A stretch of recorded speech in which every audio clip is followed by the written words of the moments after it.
unfortunately. I'm also back after a bit of a layoff, for want of a better word, is Johnny Rowe. Good evening, Johnny. Great to have you back again. Yeah, good on you, Trev. Good on your viewers. Yeah, just had a couple of weeks off whilst my family, particularly my mum and niece, are up. So, if anyone's seen this show in the past, how long have we been doing this? 5, 6 years. I don't They'll know. know how much importance I place on that, and they sort of come first. So that's You why I sure haven't you, been you on. sure you didn't take some time off to get a bit of work done? I see. You're actually, or is just that Queensland weather's is just doing it for you. Oh, look, I think I've got the lighting right too, to be honest. You do. You said we've been doing this show for 7 years. You actually do look like you're getting younger. I don't know. I'm looking like I'm getting older, but that's probably from having too many more kids. But no, you're looking good up there, mate, and enjoying the sunshine, obviously. Yeah, loving life. I'm still in shorts down here, shorts and t-shirt, and I almost put on jeans, and I thought, nah, I can't do it. So I'm still in shorts here. Thank you for joining us, ladies and gentlemen. Andrew Lake is with us. He's a very, very good friend of us, and we love his contribution and presence. Andrew Google Lake, we call him. Hopefully tuning in with his son tonight. So hello to Andrew and his son. Anthony Walsh, all the way from Japan, which is fantastic. You missed our show last week, Johnny. Anthony was a special guest for the quiz, and unfortunately didn't win the quiz. But yeah, we welcome him joining us from all over the other side of the world, which is pretty cool. So we're doing the Sale of the Century carryover champion, or what? That could come into fruition, but we'll see what happens. I did put the call out for the quiz again for some extra contestants. We haven't got anyone yet, but hopefully we'll get some during the show, which will be around 8 o'clock. If you do want to go on the quiz and you saw us last week, just let us know in the chat and we'll send you a link, or give you a link. You can come on about 8 o'clock. I've got some new questions, and you can win $50 gift voucher from the footy club. So that's worth coming on. Beautiful. How about we do the Battle of Japan, Anthony Walsh versus Julian Rose? Yeah, well, I've connected those two guys, so that's pretty cool. We've got a very wide audience. I think we've got some New Zealand guests, viewers. We've got some Singapore viewers, so that's pretty cool. We're also on Twitter tonight for the first time. I haven't tuned into Twitter just to check if your technology is working, but apparently we're broadcasting live on Twitter tonight. Yeah, so hello to all of our Twitter followers. Fantastic. We've actually got a comment in through from Bretsky on YouTube as well. So we're going full on tech tonight. We are going full on tech. Hello to Elon Musk, by the way. Elon, the new owner of Twitter. I'm sure he's looking into the show. If he wants to give us a couple of bill to do our platform, then we'll be very happy with that as well.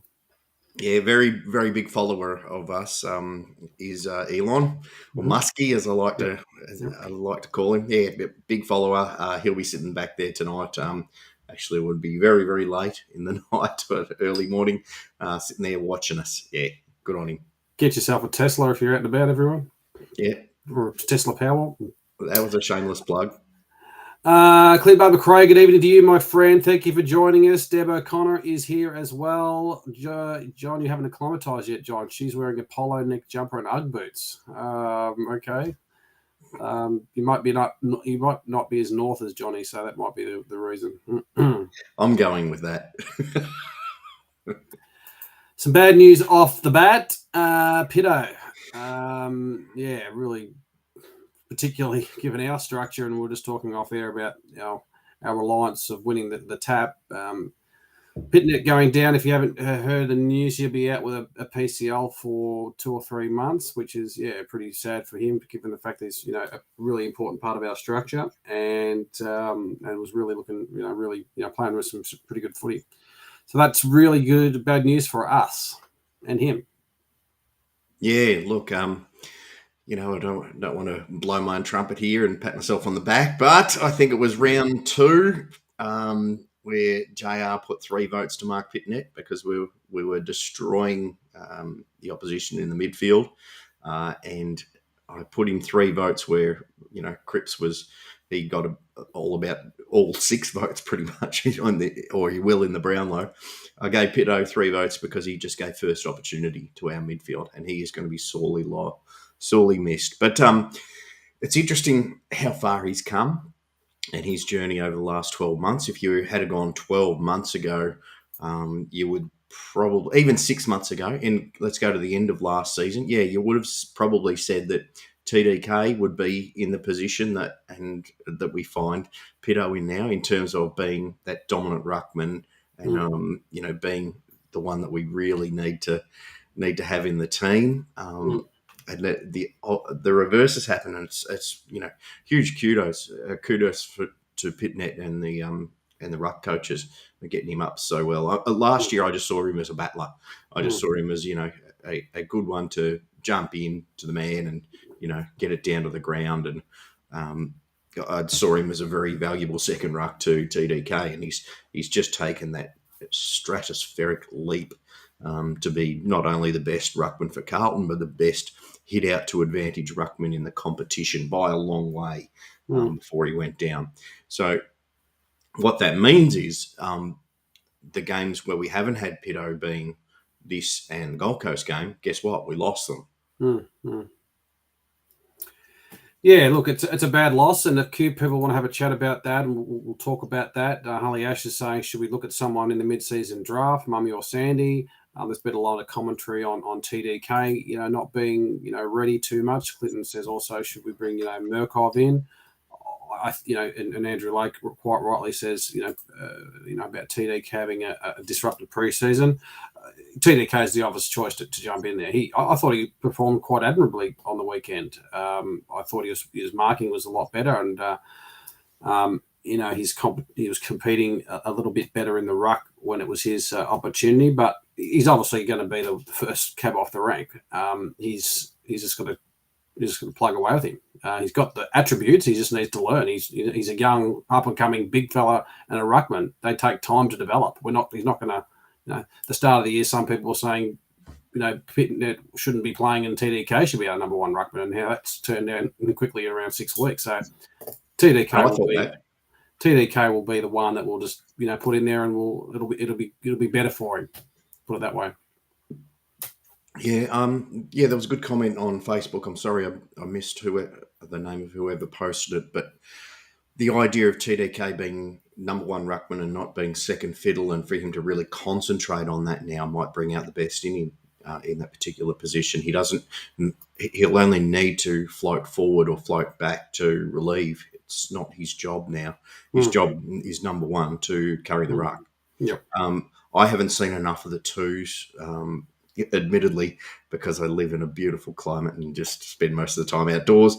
But I haven't seen much of the VFL to see where Murkov is at. He's obviously come along in leaps and bounds by all reports, but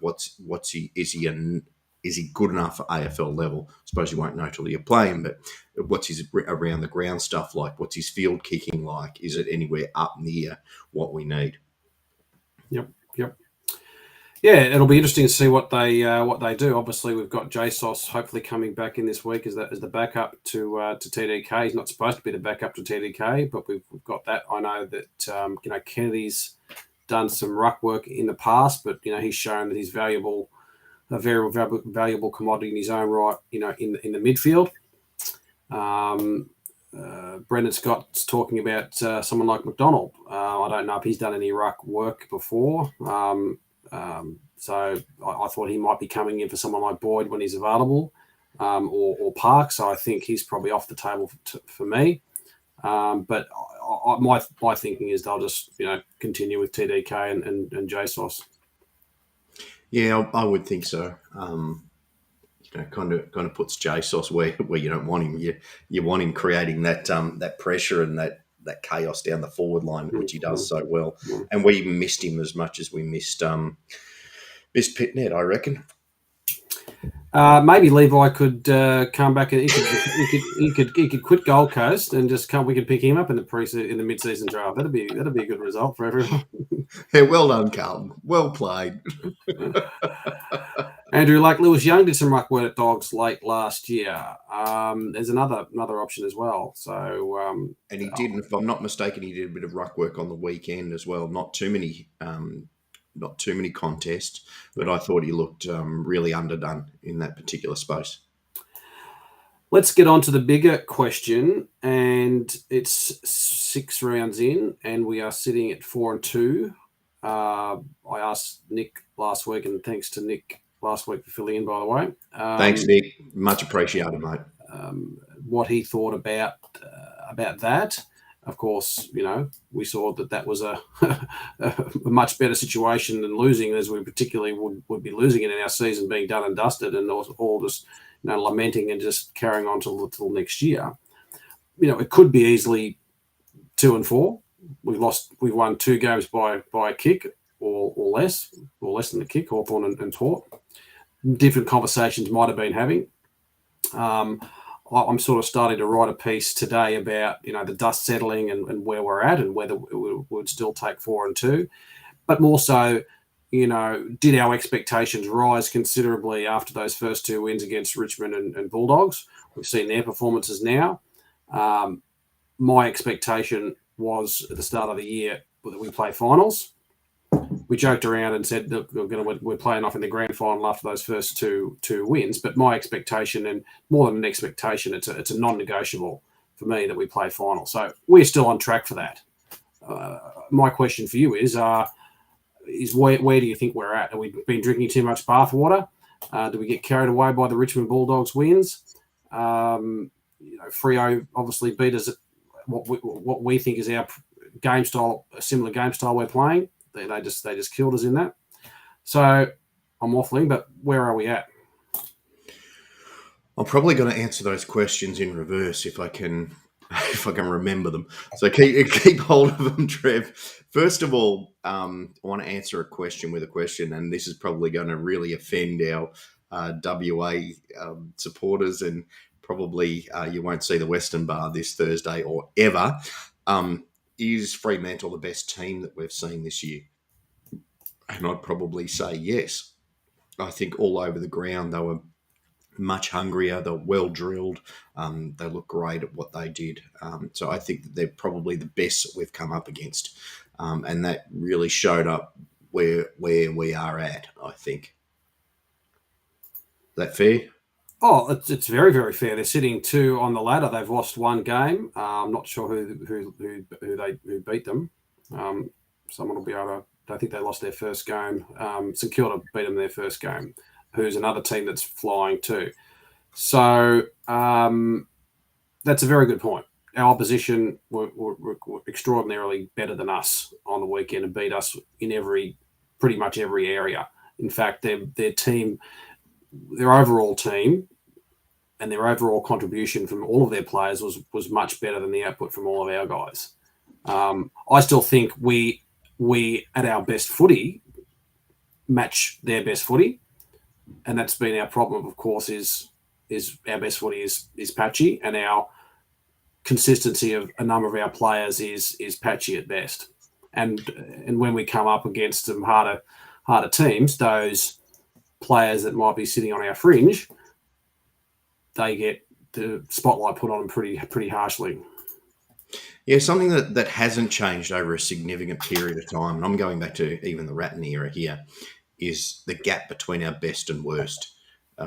It's poles apart, and we have seen for a number of weeks now the best of us and the worst of us. I think our best footy, our forward lines are unstoppable if we play our best footy. You cannot.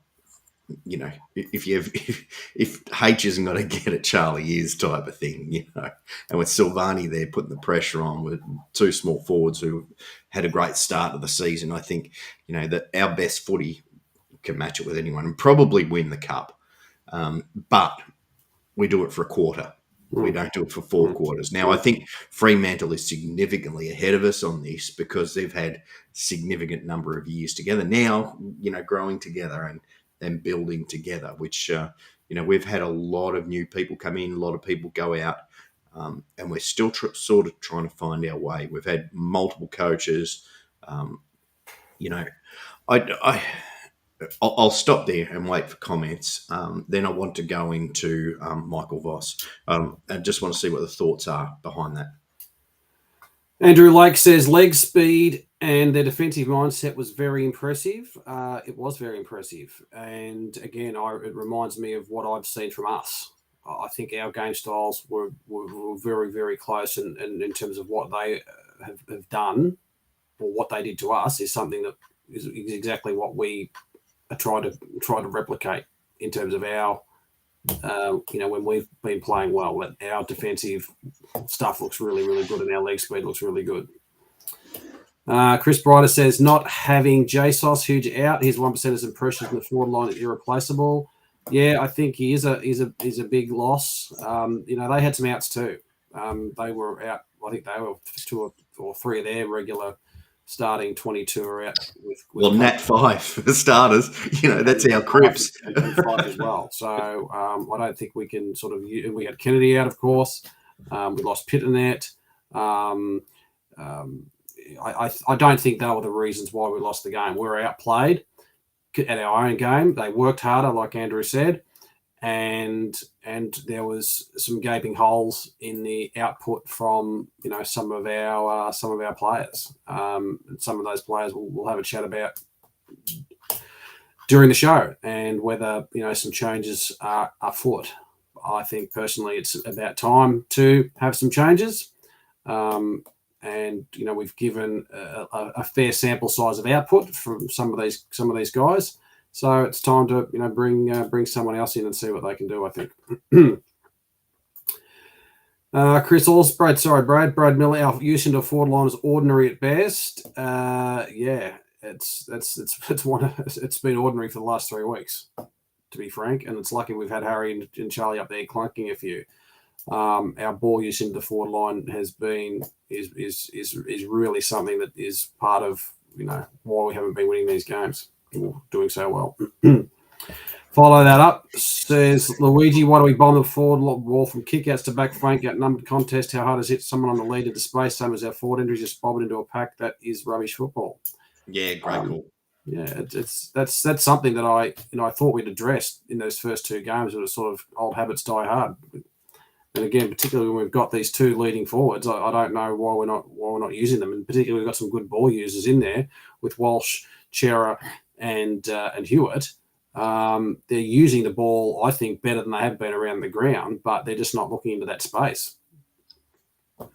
Yeah, Trev. I want to cast our minds back to maybe 4 years ago, and what we were talking about, and having both Marchbank and Williamson on wings to be able to provide that running tall option, and then to get on their bikes and be able to deliver it the other way.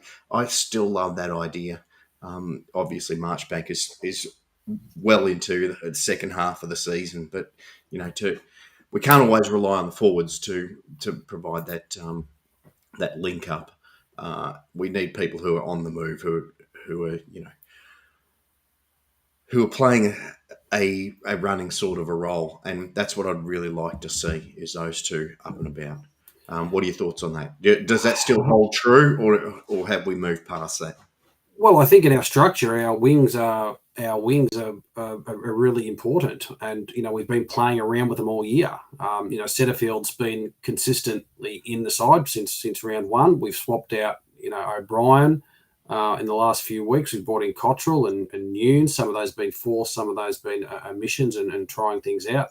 But it seems to me those guys, their output doesn't match what I see as some of the top wingers in the comp. And it's probably part of our side structure that's going to continue to be changed over until we can find the right mix. Yeah, look, it's where we've really lacked, isn't it? The true winger player. I'm probably going to get hate mail over this, but I think we really missed Obi on the weekend because of his ability to run off the wing, run off halfback. He just runs everywhere. Yeah. And what I noticed in the preseason games, in the first few games when he was playing, he was always there to do that outlet handball or that outlet kick when things were in trouble. He's not an inside player. He's tried to do a little bit of that in the last 2 weeks that he played, but he's there to provide that support. and to get things moving, or even just to get it on the outside and even nullify it, go to the boundary or what have you. I think we've really missed that, and we've really missed his work rate. We've really missed that ability to do 60-metre darts onto the chest of our forwards. I think it's been a big loss for us. Cottrell, he's got a massive heart.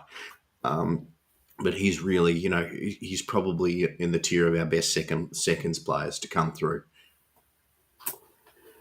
Selection integrity. I think after round 6, we're probably, again, enough sample size of some players to probably say, hey, you're not working hard enough, I think. And then we've got to now match that up with, okay, who is in the twos that is warranted getting a game, other than just the fact we should be, give them a try. It's a very hard balance to achieve. You can't essentially just drop a bloke because you want to put a bloke in, and that hasn't been performing, in the twos. But then if the bloke hasn't been performing in the ones, you just can't leave him in there. I'm concerned with back to the selection integrity creeping up on us. I'm concerned that Jack Martin is still getting games. It's a worry. I think he's not contributing anywhere near at an AFL level and at a level that a player of his standing and pay packet should be playing. He's downhill skiing at the moment. He's popping up and doing flashes of brilliance, but goes missing. We're a side that need 22 contributors to win games. That's where we're at. We're a side that just can't take, if we want to get somewhere, we just can't take, a good or an average performance. We need players to be right at that level, at a high level every week. And there's some players in our side that aren't doing that. They're popping up, but they're not doing that. And that's why teams like Freo and St Kilda are where they are on the ladder, because they've got those consistencies in Brisbane, because their players are playing in that their 22 are playing in that consistent level of footy every week. Yeah. Look, it's a great point that you make. I don't know, you probably did cover this last week because you and Nick are very astute at what you do, but there was talk of the previous game that from some that Martin should be in the top 3. But when you go back and have a look at the stats, he had a ripping first half, and then I think it was third quarter had one stat, fourth quarter no stats. When the heat's on. Yeah. And when it's really under the pump, I just want to cast our minds back now to one of the reasons why the Ratton era didn't go ahead in finals as much as it probably should have, is that we had too many of those sort of players who would be absolutely mercurial and be absolutely fantastic. But when the pressure, I'm thinking of 2 consecutive finals against the Swansea, they just drove us to the ground and it just put those players completely out of the game. And that's what we can't afford. We can't afford that. We need to get back to what you said of 22, even up to 30 players who can run through and who can make a contribution right throughout the game. I think Obi has done that. I think he's shown that. That he just keeps running all day. He's got some stuff to work on. There's no doubt about it. But he'll give you everything right to the final siren. Cottrell 6 kicks, Nunes 9 kicks, Martin 6 kicks, Setterfield 7 kicks, Fisher 6 kicks. That's not where it should be. Yeah, look, I'm probably going to excuse Setterfield out of that because he did a lot of stuff that was a lot of the 1%ers and a lot of the just being in the right spot and not getting the reward, pardon me, for it, whether it be, running into the right places and so forth. So I've got to let Setterfield off the hook there, but also because he's one of my favourites. I could be wrong there. But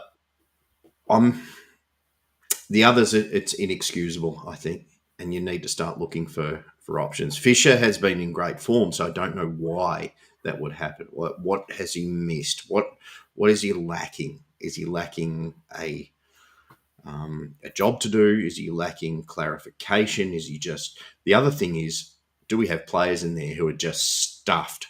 And I'd say Durden would be one of those. He last 2 weeks just looks absolutely stuffed, and he's been fantastic. So do we? So we'll talk about selection. Do we drop some of these players that aren't performing and bring blokes in, even though they haven't set the world on fire in the twos? We're talking about players like Carroll, Motlop, Williamson.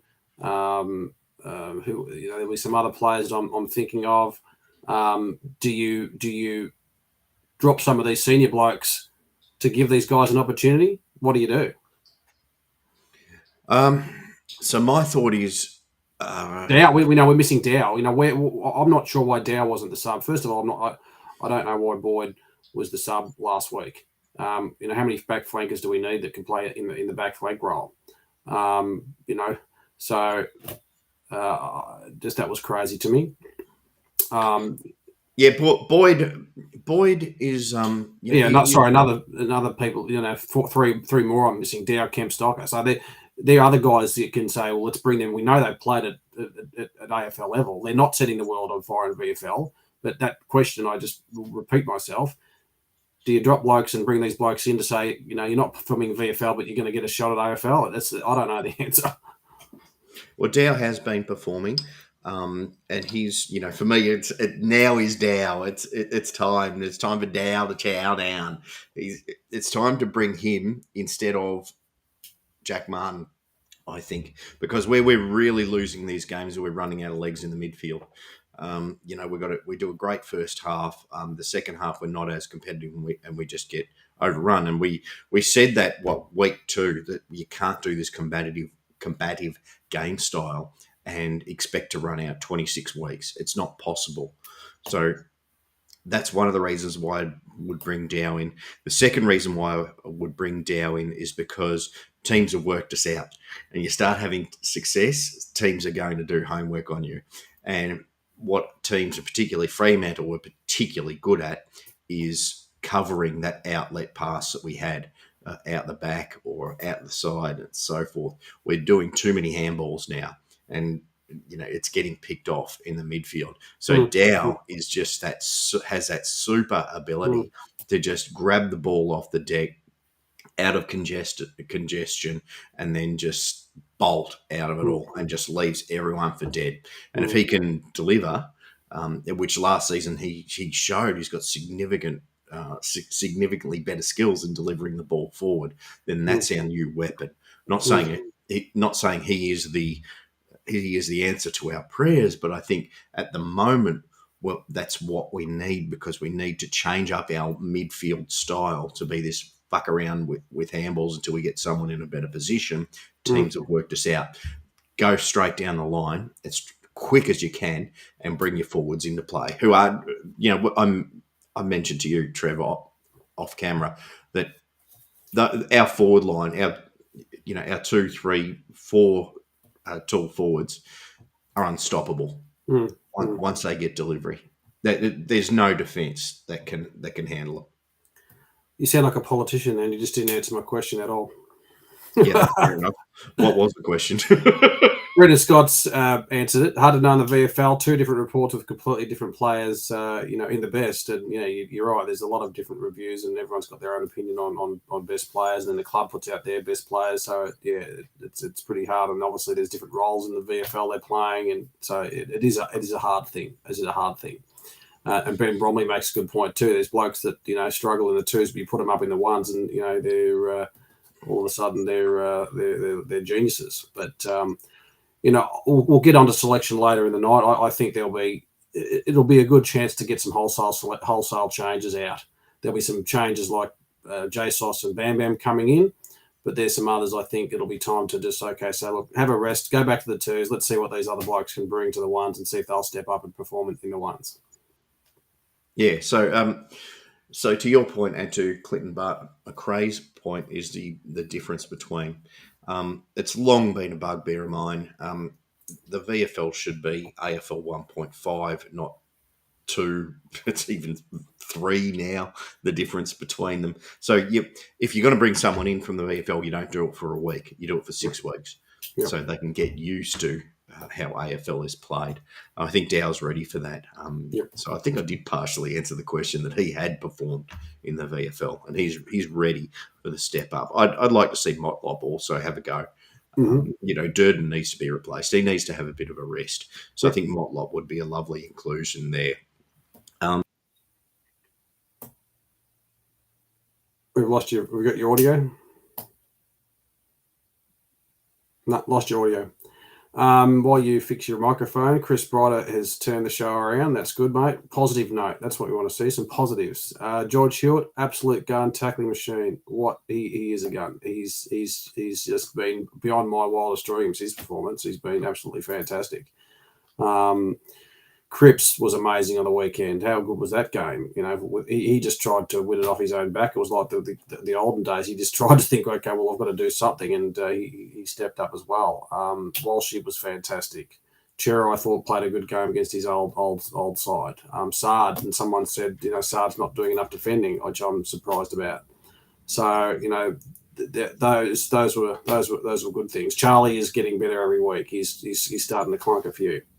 So there's those positives there, but I think unfortunately this week the negatives outweigh them. Yeah. Okay. Can you hear me? Back again. Yeah. Cool. Just I really don't know what I was going to say. I need to go off again. Okay, so Brendan Scott, I know he can make some mistakes. Willow's aggressive, takes the game on, and a great left foot kick. Again, there's some mismanagement going on in the club. He started the season as the sub. He got a bit of an injury in the last couple of weeks, and he was out with COVID protocol, so it's been hard for him as well. They've been playing him on a wing in the twos. I think he's probably one that I want to try and see on the wing now as an opportunity to get some blocks of games into him on a wing. He's been playing that half-forward defensive role, which I think is probably not his strong suit. A bit of freedom out there to play that role that O'Brien started off playing. So maybe I'm with you there, Scotty, on Willow to have a crack at the wing this week. Now, one of the points that you made early on that I wanted to sort of follow up is, are we getting ahead of ourselves after those first 2 weeks? And I think Michael Voss was very clear on saying that, we're not that good, that we've got a lot of work to do. However, what I want to see now from Voss is what's plan B, C, D, and when do you go back to A? That's not what I'm seeing at the moment. What we don't have is any plan in place that I can see in the midfield when our ruck is getting dominated. We're not doing what the Hawthorn of the 80s of the midfield reading the opposition tap ruckman. We're not doing that. We've got no idea. It's not like we haven't got the personnel in there to do that too. We've got, our midfield. We were talking about being up there with the best in the comp this year, and I still rate them very, very highly up there with all that group. So they've got the capacity to do that, and it's just now, like you said, how's Voss going to approach that situation? Yeah, and that's where I think Dow comes in handy, because that's a new weapon that he's got. You could play Hewitt in a purely defensive role, and then Dow in that attacking role out of there, and just explosive out of the midfield, and then that will make the opposition think again, okay, how are we going to study these guys? How do we know what they're going to bring? If they have been going backwards and sideways to get someone in space, here's now a guy who's finding space. What do we do? Yep. We just need to keep them guessing. Yep. Because at the moment, they've got our measure in the midfield. Yep. Okay, last week we had our first Carlton quiz. It was a sensational quiz, I thought anyway. I spent hours and hours working out the questions. We got 2 contestants. This week we put some call out. We've had a couple unavailable, but if you're out there now and you want to join the quiz, there's a little link there you can click on. It'll be 10 questions. We need 2 contestants. First in, best dressed. You can win a $50 gift voucher from the club. Don't be shy. Click that link and bring on the show. We'll give you, we'll play a bit of a quiz. It'll only take a few minutes, so It'd be great if we could get a couple of people on. Click the link, and as long as you're in front of your computer and your webcam, you can get on and play the quiz. So while we keep going with the show, get on and you can play. Now, Rachel Wilson, if you are watching, happy birthday for yesterday. I think your other half would be very good at this. He's got a ridiculous memory. So he might be able to take it on. So, Rachel, if you're out there, get him on. I was hoping to get the Lake Boys on tonight. As I said, Andrew and his son are around together tonight, so that'll be a little bit of a fun contest between father and son. But click the link and come on board. You can, I think, if you're on Twitter, I think you can still do it. No, you might not be able to do that too, but we'll see how we go. Okay, I said some positives on the weekend, Johnny. What did you like from Saturday night's game? I think Lewis Young is coming a long way. I don't think we want to throw the baby out with the bathwater. Sorry, this is Carlton as a whole. We don't want to throw the baby out with the bathwater. Just saw some horrible posts during the week, which is just normal. And just, sorry, let's go back a step. What I really fucking hate, we're now in 18 plus time, aren't we? Sorry, it should be post 8:30. But bleep me out if I have to. What I absolutely fucking hate is those dickheads who get on social media and think they are realists by being completely negative and tearing everyone a new arsehole in the team, tearing apart everything within the team, and thinking that the people who are positive, Trev, like you and me, are, we're just living on a different planet, a different cloud, and so forth. I'm so fucking sick of it. If you don't like what you see, and if you're going to be negative and call yourself realists and so forth, go and barrack for another fucking team. I'm dead set sick of you. Fuck off. And there's Johnny's rant for the week. Yeah, look, I try to steer clear of that stuff. There's a lot of conversation and engagement. It's pretty sad. I don't think you're probably not going to speak to those people on our show, Johnny. They're in their own little world. I think we've got a good audience here that understand the situation and where we're at. Of course, we're disappointed when we've got that up fluctuation of form and stuff like that, but we're certainly not going to microwave our memberships just yet. Well, let's go back 6-7 years. What is it now? 23 years that we've been doing the show, Trev. It's a whole reason, mate, that we put this show together is we wanted to get people who are, not ridiculously over positive. Oh, we're going to win the premiership and all that, but just get people with intelligent people together to talk about Carlton, look at the ups and downs, and that's football. It's ups and downs. We've seen a lot of downs, but there's a lot of upside to it as well. And it's a great community. Most supporters, 99.999% supporters, are absolutely bloody brilliant. They'll pick you up in the street and they'll say, hey, I'm a Carlton supporter. Can't wait to see what's going on. Or, we're having a bad year, but look at this, look at that. And that's what we want to get to. That's what the whole reason that we created this show. Geez, Johnny, you've got a bit of a fan base now happening. Natasha's on you, and Ben's up there, and Dave Kilpatrick's with you, and Greg Ayer's all with you. So maybe who else? Mick Laver, go on, you guys. Thanks for backing up, Johnny. We should do this. You should bring this more angry, aggressive Johnny out more to play more often. Oh, look, I try not to. Very good, very good point. If we lose to North, what's going to happen there? They can come on. We'll be saying, yes, come on the show. Don't do that to us. We can't lose the North. We can't. Again, too, with the team and where we're at, and the first couple of weeks, everyone was sort of, we're the best. We're going to make finals and all that sort of stuff. I agree with you, Trev. That it's finals or nothing. The whole coaching department's got to go if we don't make finals. But we're not that good. We're not as good as that, and we've got to temper those expectations. If we do not win every game, we've got to temper the expectations and say, okay, where do we go? We've got the personnel. We believe we have the coaching staff now, And it's great that we did lose those 2 games. So we're not getting heady. We're not getting ahead of ourselves and saying, right, we're going to be premiers. No, we've got a lot of work to do. And everyone on the ground, everyone in the coaching staff has a lot of work to do to get ourselves up to scratch. I'd hate to be playing Melbourne the way we're playing at the moment, because I think that we'd get really shown up.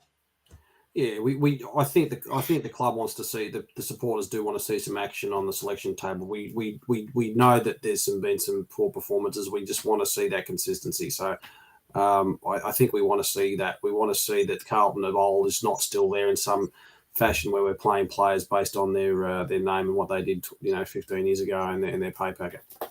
Yeah. Look, Anthony Walsh, totally agree. We should be still thinking of top 4. We should be aiming for that. Absolutely. But we've got to fix our deficiencies. And what the point that I was getting to is that because these victories that we had and we got over the line and a couple of victories, we might have just been sort of pushing those under the carpet type of thing. But now with 2 very, very bad losses, Gold Coast we should never have lost. And we got absolutely beaten by a better team on the weekend. It now opens up those things. All right, that's up for discussion now. That's up to be fixing now. We have to change things very, very quickly, and we have to coach our team to be able to cover those problems. That might have got swept a bit under the table if we had just kept falling over the line. And that, we can't play the sort of football we're playing of 1 quarter a week and expect to win a single final. It won't happen. This comes back to Voss now, doesn't it? It comes back to him putting the acid on the players again and doing the right thing at selection and doing the right thing in terms of what he's going to do to fix our deficiencies. We've seen previous coaches in the last few years have no really idea of where our deficiencies have been and had any or done much about it. So it's squarely back on the man in charge now. Yeah, it is. It's on that whole coaching team now. So, all right, we've lost our ruckman. What do we do now? We've got to coach our squad. We've got to coach particularly our midfield very, very quickly on what to do when things aren't going your way tap-wise. Maybe we could pick up Matty Cruiser in the pre-season, in the mid-season draft. Put a quick block into him. Now, on the positive side of things, isn't TDK reminding you a little bit of the tractor in, his ability to ruck, but also that he gets down below his knees and he tries to be that extra midfielder. I'm loving what he's doing. He's just not getting that timing of the jump right at the moment, but he'll get there. Last year, we saw a great improvement of him. Now he's got the number 1 mantle. I'm expecting a lot more. Harry's out this week too. That's another conversation. What do we do there? And we've got another forward in TDK. We saw Boyd Lewis Young go forward. So there's going to be some interesting conversations. In the last few weeks, we've had late outs, haven't we? And things happen. So let's hope Harry gets up for this week. A few people have mentioned he's not playing against his brother, and that's a bit of a running joke at the moment because his brother's out. Never seen them in the same room together. So if they're both out, does that mean none of them exist? Nice. I like it. But, Just one quickly before you move on, mate, and just a shout out to our good friend over in the West, Greg O'Yare. And if anyone caught some pre-game stuff before the Freo game, Carlton Live guys over there went live and did some live stuff, so I really appreciate that. And Greg was a good get, was an interview with Shane O'Sullivan. So if you didn't catch that, get back to Saturday's posts and you'll see Greg have a chat to Shane. But yeah, thanks, mate, for doing that. Really, really valuable. You do some great stuff when we're over in the West. Yeah, good on you, Greg. Sorry I didn't respond to you quicker. I was otherwise preoccupied with family. But that was a fantastic piece, and thank you. And thank you to our Western Bar crew as well to do a little bit of coverage as well. Andrew Lake, we love you so much. You're very level-headed. Your analytical stuff is unparalleled, and this is a really good point. It was a fine line between some certain things happening. We had some monumental stuff-ups and errors in our delivery. We could have seen goals happen and the result potentially get a bit closer. So, and as you do rightly point out, a couple of things, blew out the result. And of course, last 5 minutes, there's always these junk time goals. But we still were in the game with a fair, in some respects, right up to the last quarter. Yeah, and that's positive. That's obviously a positive. And again, if you're talking about Freo being one of the top teams, to be up there with that, if you're saying they're the top team with a few key outs in our ruckman during the game, that's a positive. Yeah, fair enough. Is anyone coming on the show for the quiz? I've got some really good questions here. You're missing out. You can win a $50 club shop voucher. So all you need to do is get the most questions right. 10 questions. Jump on. Here's the link. Come on, some of you guys. Andrew, jump on. Scotty, jump on. Clinton, jump on. Don't be shy. Who else can jump on? Russell Dobson, jump on. Click the link there. And you can get on the show and answer 10 questions, and that'll be a bit of fun. Or if you just want to talk footy, that's fine too.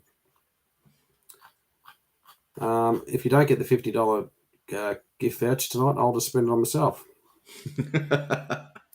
I need a new hat. So, given H is down, I think it's he's not necessarily an out. He's a test. If he is, be perfect opportunity to bring Levi in, wouldn't it? You just want to rub it in, don't you, mate? You just really want to rub it in. Open wound, sold. Yeah, where's my Gold Coast scarf? I'll put that on in a minute. All right, let's move on. While we're waiting for some people to be scared, unless they're just all home in their gym jams, they don't want to come on the show in their jammies on the quiz. Let's talk about this weekend. It's probably a good time to play North Melbourne for us, just to given the fact we are downhill skiers, to try and get a win under the belt and have hopefully a big one, and just reset after a couple of bad weeks. Danger game, isn't it? Really. Don't say that. We said that with Gold Coast, and unfortunately, we were right. Don't say that. maybe we're just not travelling that. We're not just travelling that well. Maybe we just like our staying at home this year. Yeah. Oh, look, I just want to raise a point of the Gold Coast game. I'm not sure if you guys got to it last week, but something that I didn't like out of the Gold Coast game, if you can cast your minds back, is that we kicked so many points from kicking around the corner. And that really changed the complexion of the game. Now, my theory is, and I sent this to you, Trevor. I don't know if you talked about it last week. Is I think that because of they are, they're twilight games at the Gold Coast, there gets a heavy humidity around the ground at that particular time, which makes it for more resistance that your ball has got to go against to be able to travel on the correct path through to goal. Now, if anyone's done any sort of physics or even electronics, you realise that the best not our path. audience, mate. There's no physicists among our audience. I wouldn't have thought. Yeah, so physics, it means you've got something heavier, a heavier atmosphere to go through, then it's going to pull up a lot quicker and lead to the near post. So I think that's got a lot to do with why we didn't have the success that we did kicking around the corner. If you're kicking straight through, then you cut through it. Of course, I understood what you meant. Any physicists there want to back me up there? But it's really simple. You throw a ball in normal conditions, it'll go a certain amount. You throw a ball in wet conditions, it's not going to go as far. Yes, no, it's a good point. As I said, also maybe just for not travelling that well. It's going to be interesting to see the way we back up and what we do. Andrew Lake makes a good point. North are copying a bit. Maybe it's the line in the sand game for them too. No easy game's an easy one. I shouldn't have said that. You're right. Speaking of the Gold Coast game, Carlton turned up to the ground like they had a few lines in the sand. I reckon they were bloody terrible. Okay, Give us your changes for the week, please, ladies and gentlemen. What do we need to do? Is this a danger game? Should we, should we be worried? What will happen if we may not happen to come home with the 4 points on this one? Wholesale changes, Johnny, or do we stick with what we know? Oh, I think that there'll be a few changes. Obviously, you've got Pitnet coming out. You've got TDK who's going to do that ruck role. You've either got to have Silvani or Murkov coming in to be able to relieve. If Silvani's fit, then Murkov probably gets a game, I would say. But all reports, Silvani's looking good. Kennedy's looking good. So first of all, I'll say Silvani in for Pitnet. I also think Boyd he's got a lot to. We've got a lot to work with him. He's got a great ability to read the play. He needs to get more football under his belt, and then we reignite him back into the seniors. But I think Stocker would be an obvious replacement for that. And then if I was the Carlton coaching staff, I'd then be looking at, okay, how can we rotate Stocker through the guts if he's fit, if he's fully, 110% fit, is just to add another dimension. I think if McDonald comes up from a back complaint, I would put Young out and I'd have him in. I think McDonald, nothing against Lewis Young, what he's done, but I think McDonald just showed that little bit more maturity, that little bit more composure when needed.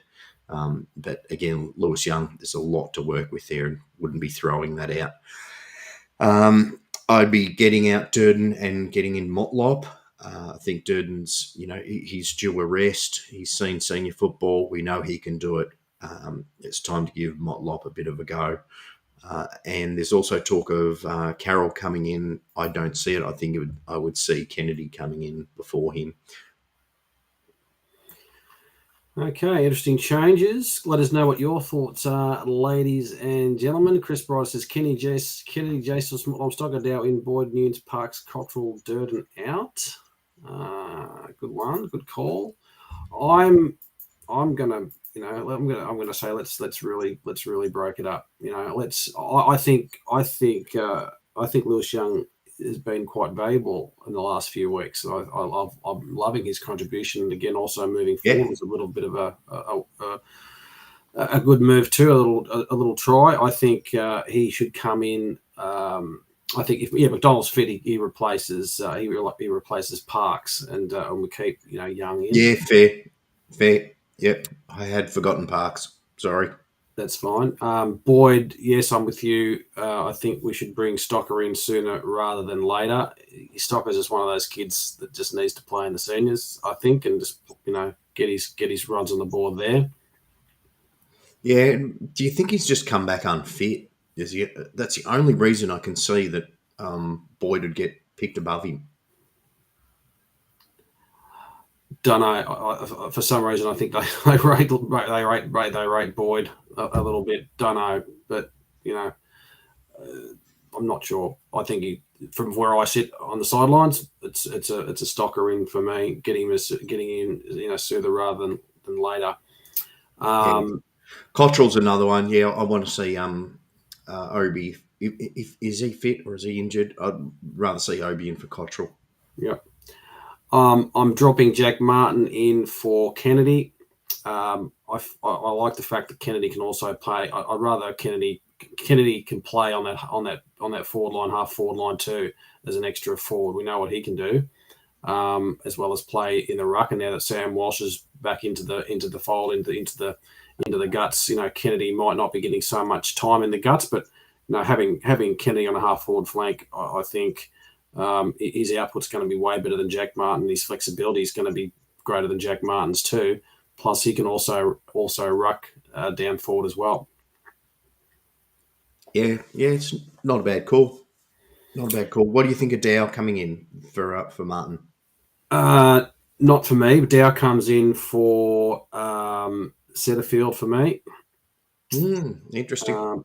I'm seeing some of the, I saw the last time I saw Setterfield play live was the Port Adelaide game, and some of his efforts I thought off the ball weren't where they needed to be. Okay. I That's think fair he's enough. making his blooper reel this season is unfortunately a bit high. And I want to see, I want to give Williamson a crack on the other wing too. So maybe, he comes out for Cottrell or Noon. So yeah, it's a bit of a change. And then Durden as well. I'm with you, Durden. I want to see Motlin. Durden, unfortunately, he's got it all there. I think he just needs a break, and I think now be a good chance to blood Motlop under the roof. Debbie O'Connor, great point. A third of the team out,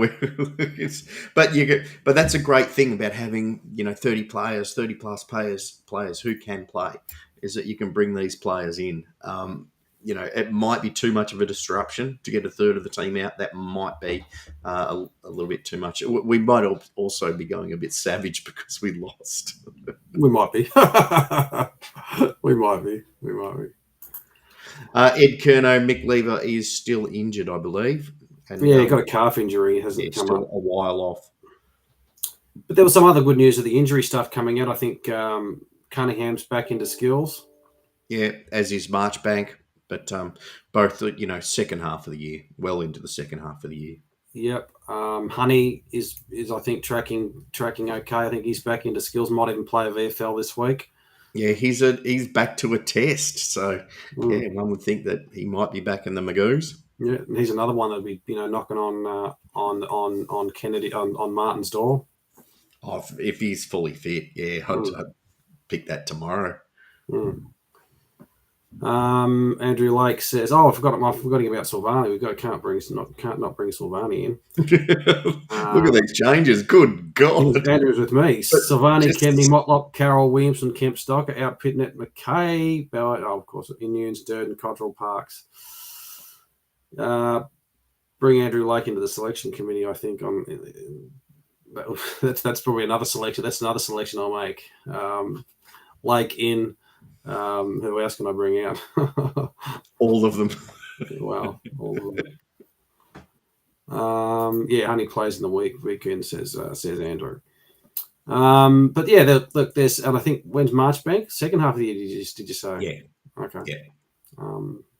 And I think it'd be disappointing if Harry was out, but might be just even better to rest him. I don't know. I don't see them covering us. Unfortunately for them, they're going to have a dour crack, and they stretch Sydney as Andrew Lake pointed out. But look, if you drop this one, you're asking some serious questions, aren't you? Yeah, look, we should never drop the Gold Coast one.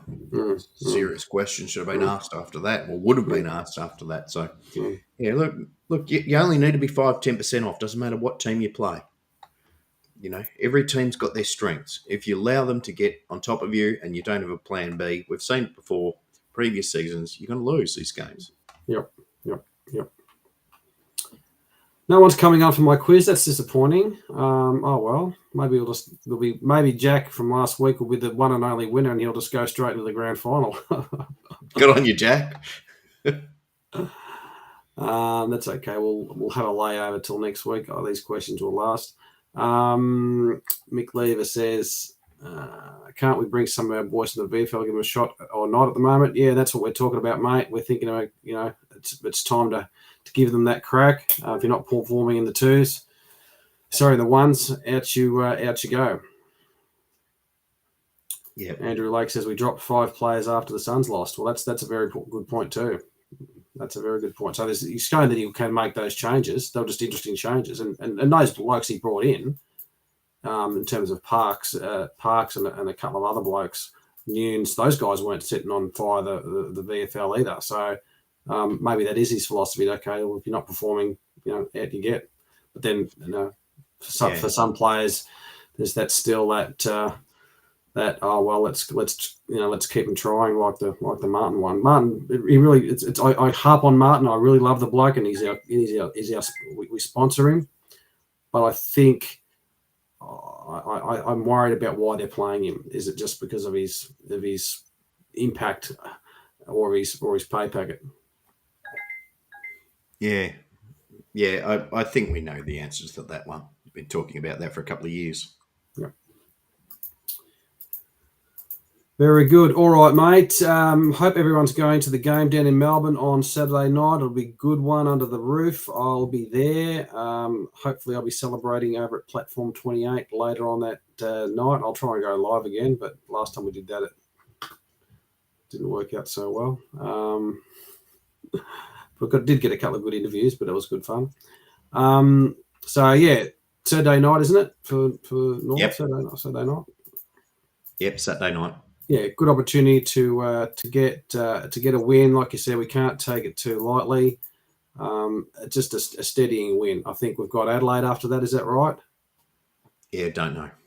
Yeah, Adelaide is after that a danger game. Well, let me look into that. Yeah, so we've got. Oh, why don't that do that? North, then we've got. Sorry, everyone. Yes, North, Adelaide at home. And then we've got the Giants up in Sydney. So, look, no reason why we can't win our next 3 games and cementing our space in the 8, given some games and the games that are going on this year and some of the teams that we expected to be in the 8, like Bulldogs and Port. That gives us a real crack at getting that 8 finish, doesn't it? Yeah. Look, we're well on track. 4-2 is well on track. Oh, yeah. You need to be even Stevens or just above. Yep. We don't have the percentage, so we'll need to be above. Yep. But we're well on track. So. Yep. All right, give us your prediction, Johnny, and out there, what do you think, everyone? Give us your last word in terms of what do you think the result will be Saturday night? Well, I think there's this misnomer that Goldstein will go nuts because our boy is out. But isn't it Tristan Xerri that's doing a lot more of the ruck work? So I think him versus. I don't think Goldstein played last week. Yeah, I think him versus TDK is going to be a very, very good battle.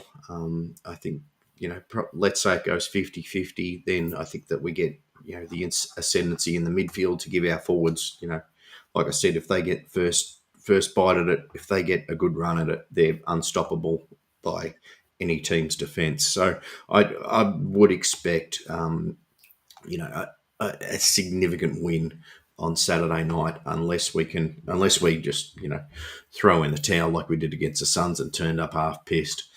I would be saying 10 goals plus, and to really stamp our mark back on the competition. I think that we've been embarrassed in the last few weeks, and I think that we'll be making a strong statement. I hope you're right. Grego, yes, says 36 points. Rachel Wilson has got no idea what's going on because she's just logged in after 6 rounds. Luigi Foligno says Blues by 70 plus, but we'll probably win by 17 points. That's probably right, mate. That's probably right. Or we'll be 70 points up at halftime and then end up winning by 17 points. That'll be probably it. Now, Rachel, I want to get your other half onto our quiz. I reckon he'd be wonderful at it. He's got a wonderful memory, so let's see if you can get him on. Okay. Well, it might have to be next week because no one. Yeah, next week. He needs someone to compete against. Who else have we got tipping us to win? Mick says 30 plus. I think it's time to turn it around again and turn it on again. I'm not too worried about everyone's saying the world's going to win because Pitnet's out. If we're relying on Pitnet to win as the games, then there is something wrong. We should be winning these games without him, and we've got the midfield power to do it. We've got the forward line power to do it. It's not TDK or Pitnet that's going to win or lose these games. It's the consistency each week of our 22 that's going to do it or not. If you've got a gameplay that relies completely on hit outs to advantage, you're in deep trouble. Yeah. Oh, of course. Clinton McCray should win by 10 goals. Who knows what our mindset will be? Maybe the mouth guards will be out this week, and so you never know. We'll be definitely out next week if they lose. Hopefully not like the Gold Coast where they just stumbled out of the clubs with the too many fruity disco bickies and just walked onto the ground. Do you know something we don't know? Did they get up there too early in the Gold Coast? They just looked on another planet. Yeah. All right. Thank you very much, ladies and gentlemen. Really appreciate you joining us. That's it from us tonight. We will see you next week. I'm not sure whether Western Bar is going to be on. I'll do some live stuff, hopefully, before the game against North. And maybe, depending on how I'm feeling after the game, which will be compelling viewing. Always is compelling viewing. It's probably R-rated viewing that time of night with me having a few sherbets, but it's always a bit of fun. Can't be worse than my expletive rant. Mate, everyone's gonna. That's gonna be. People are gonna go back just to replay that. I'm gonna cut that section out and just replay that just tonight. Fuck them. Well, the more you say fuck, I think that must entertain people. Thank you very much, ladies and gentlemen. Really appreciate you joining us. Thanks for everyone's contribution. I hope, and apologies we didn't get to everyone and every question, but it's great to have you contribute. And we love you all, and we'll see you next week. Go Blues.